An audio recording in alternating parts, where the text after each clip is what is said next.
The Sea of Thieves launch was highly anticipated and then struggled to live up to the hype. That's the context that has surrounded most videos around Sea of Thieves, but since then, Rare has worked tirelessly providing 4 free expansion packs throughout all of 2018. The original premise drew me in and invested me in the world, but it's those expansion packs along with the weekly events and upcoming announcements that kept me glued to the game.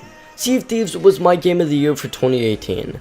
It's also my most highly anticipated ongoing title for 2019, with the PvP'd arena mode arriving a couple days ago, along with new quest formats and adventure. 2019 will likely finish Sea of Thieves' turnaround.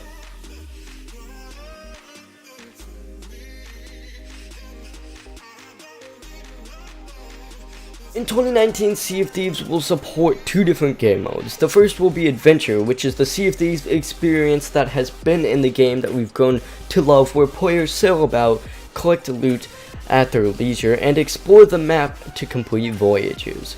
The second mode will be the Arena mode, a fast-paced PvP mode that takes place in a shorter, more frantic sections where players complete to get as much loot as possible. Adventure is said to get a new and improved quest system, and recent changes have made it much more interesting. The Kraken has been reworked to be a deadlier and more complex foe, and the Megalodons now drop loot, which makes turning to fight them worth your while at sea. Skeleton ships roam beyond the borders of their event, chasing players down from across the map or bursting forth from the ocean.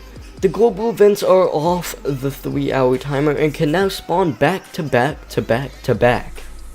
There'll still be opportunities for combat in Betrayal and Adventure mode, but you won't have players logging in or just hopping on to get some PvP.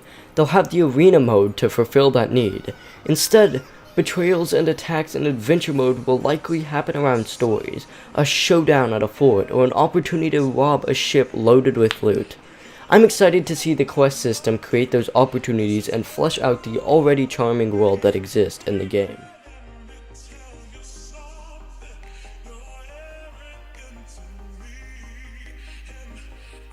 The first and most obvious thing to note about the 4 Sea of Thieves expansions is that none of them return to reinvent the wheel. There was no Battle Royale mode, or no gear or advancement system stapled on. Sea of Thieves remained true to what made it Sea of Thieves, even in the face of a rocky launch, and that's what led it to its success. Additions like the upcoming Arena mode have sprouted out of natural play patterns for the community. The developers chose to focus on the community who loved the game instead of chase a new audience. Rare took the right approach to content for Sea of Thieves.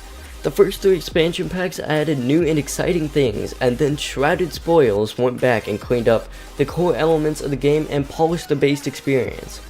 The base experience is what made it so compelling, unique, and worth preserving. Between the expansion packs and weekly events, Sea of Thieves have kept me engaged. Sea of Thieves is sailing into 2019 as a better version of itself. The updates have brought fun stuff into the game and filled out the need for content nicely without sacrificing the soul of the game to simply chase trends.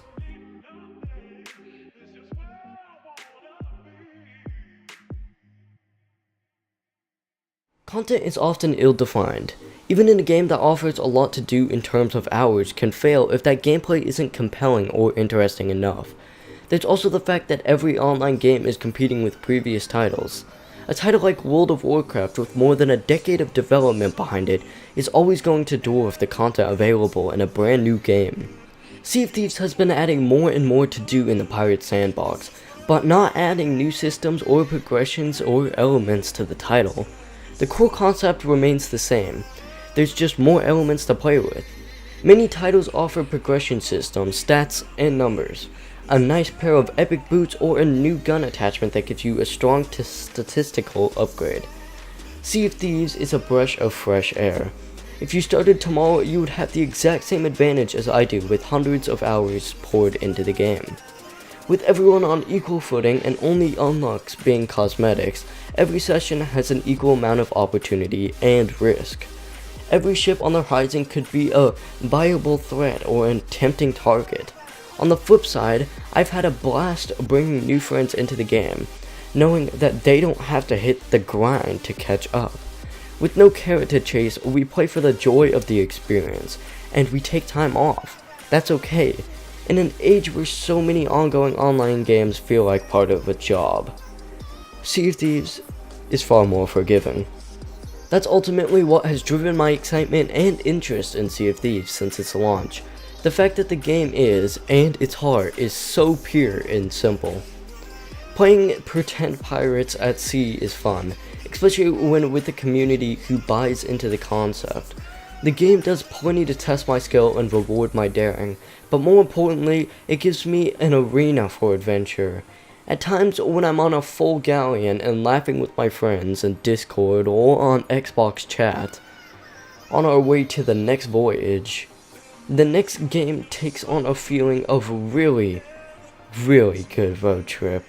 And other times, my heart is in my throat as I desperately steer through a storm, a megalodon or kraken bashing on my starboard while an enemy ship veers towards us, cannons blazing. Those moments have been in the game since the beginning, and each successive DLC package has worked towards making the high points come more often and smoothing out of the quiet lows. Sea of Thieves has survived its launch and has kept its identity strong, and there's nothing else quite like it to play right now. In 2019, I'm excited to see how the base game evolves and what new spectacles it can offer. Anyways lads, that is going to wrap it up for today's video. If you did enjoy, make sure to leave a like, share, and subscribe. That being said, you should definitely check out Sea of Thieves if you haven't played it before. Me and my friends play it all the time. It is so fun, and with the new arena mode being recently added in, I feel like now would be like the best time for you guys to jump in. That being said, I'll see you guys in the next one. Peace.